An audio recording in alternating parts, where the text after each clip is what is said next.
So you're playing Genshin, you're doing some 10 pulls, and while you don't get a 5-star, you do get 4-star Chevreuse. Now, what do you get with Chevy besides Chiori's best friend and witness to the many crimes that Chiori has caused? Well, Chevy is a polearm-wielding pyro user who kind of revolutionized the overloaded reaction. In this video, we're going to look at the basics of Chevy. Now, before we get into the basics, though, I do want to point something out that is going to be an on-screen indicator that one of Chevy's passives has met the necessary requirements. So as you can see, I do have Chevy on the field in Chiori Boutique, right? And in this team, I have Raiden, Dia, Chevy, and Layla. Now, the way that Chevy kind of works is that you can really only have Pyro and Electro characters in your party to get the full effect of Chevy, but there is an on-field indicator that shows what that is. So if I take Layla out and I put Benny in, then you're going to see these sparks around Chevy or whatever character we have on the field, whether it's Raiden, Dia, or Benny. These sparks going around mean that Chevy's passive is in effect, which is that whenever you have Electro or Pyro characters only, and at least one of each, in the party, an overloaded reaction caused by any character is going to make the enemies weaker to Pyro and Electro at the same time. So Chevy offers Shred onto the enemies whenever you only have Electro and Pyro in your team and you're causing overloaded reactions. Now, this Shred does only last for 6 seconds, but in most teams, that doesn't matter because you're causing so many overloaded reactions that you're never going to not have the Shred anyway. A little bit different kind of start, but Chevy is a character that kind of requires a little bit of explanation before we actually get into how the rest of her stuff works. Yeah.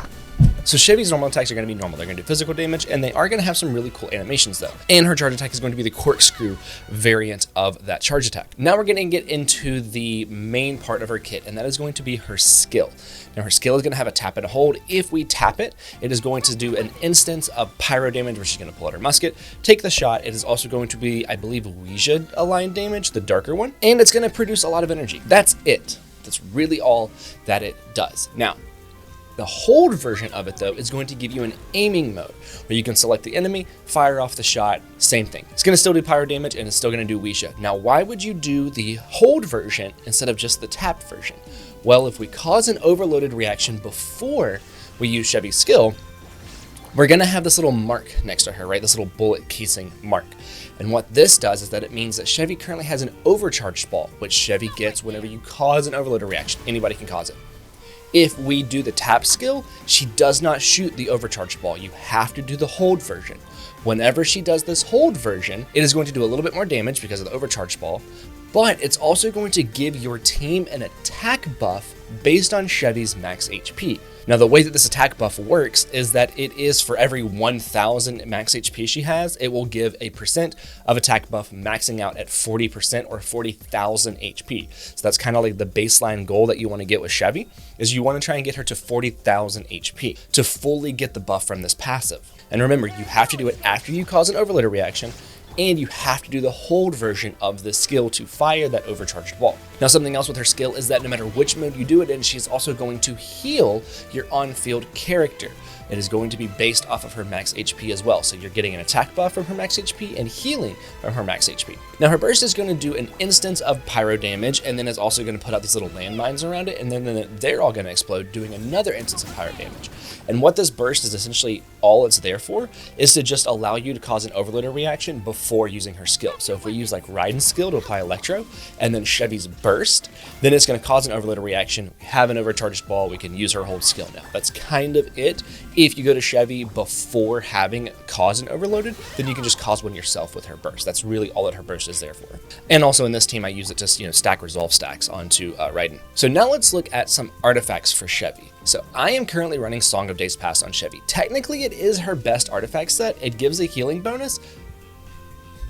But then it also has this freaking novel underneath it that essentially means that whenever Chevy herself causes healing, it's going to record this healing, and maxing out at 15,000 recorded healing, and then for the next 5 normal charged plunging skill or burst damage, it's going to increase that damage until it's done it 5 times. It's kind of a weird thing, but it is her best artifact set.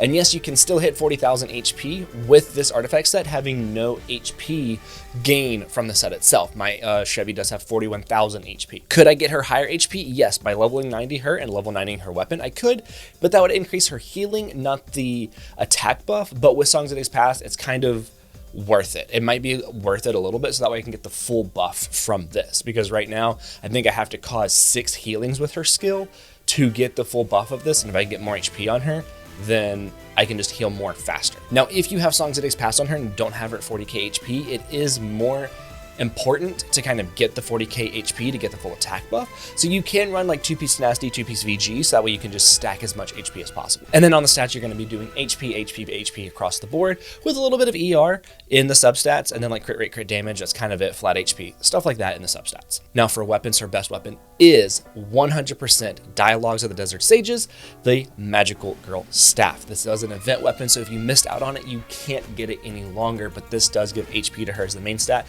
and its passive is amazing. Whenever she causes healing to herself or anybody else, it is going to give her 16 energy, which is phenomenal because she produces a lot of energy from her skill, meaning that she can send that energy over to Bennett or Dia in this exact team or herself, and then still get energy herself from the passive of this weapon. If you don't have Dialogue of the Desert Sages, then you can do Rightful Reward, which has a very similar passive. But this one, Chevy has to receive healing. It doesn't have to be her own, right? It could be in this particular team, Benny's healing or her own healing to then get this energy. So you could technically use her skill, swap to Benny, let Benny absorb the energy, and then swap back to her, allowing her to just gain a single instance of her own healing to trigger this passive and get that 16 energy at R5. You can do that. It's not as fluid as Dialogue of the Desert Sages, and you have to be a little bit more conscious of your rotation to ensure that she gets healing somewhere. And you can still break the 40k HP with both of these weapons. Now, if you don't have either of these weapons, or for some reason Rightful Rewards on somebody else, whatever it might be, or if you're just struggling to get the HP on her, you do have Black Tassel, which is going to give you more HP. The passive is not going to affect her, but you can use this to break the 40k HP. However, I would highly suggest you try and use Dialogue of the Desert Sages or Rightful Reward instead of Black Tassel. Now, Chevy has become one of my most used characters because of my on-field Raiden teams. I love using Chevy instead of Kazuha. Whether I'm using C6 Sara or in this case Dia, I absolutely love using the Raiden Chevy variation of the Hyper Raiden team. I really, really like it. It also frees up Kazuha to go kind of anywhere else that I need him to be. I can still run on-field Hyper Carry Raiden or split damage on-field Raiden with Chevy, and it works phenomenally. I really, really love using Chevy. And in case you didn't know, it took me 201 wishes to get C0 Chevy, and I only have C1. So for a character that I like to use so much, it sucks that I cannot get the cons for her. Now that is going to be it for this video. Kooky has green hair, I have a blue hair. It is blue, it is not white, and Chevy has purple hair. I'll see you in the next one.